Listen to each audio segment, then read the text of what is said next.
Azərbaycanda dövlət özəl tərəfdaşlığı çərçivəsində həyata keçirilən ilk pilot layihə hansıdır? Dövlət özəl tərəfdaşlığı çərçivəsində hazırda icrası nəzərdə tutulan ilk pilot layihə kimi dəniz suyunun duzsuzlaşdırılması yolu ilə içməli su istehsalı layihəsini qeyd etmək olar.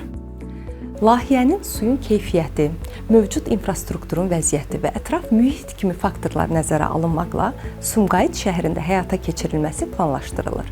Eyni zamanda mövcud iqtisadi amilləri, eləcə də ölkənin su ehtiyatları ilə bağlı proqnozlarının nəticələrinə əsasən, əhalinin içməli su olan tələbatının artım potensialı nəzərə alınmaqla layihənin istehsal gücü günlük 300 min kubmetr təşkil edəcək.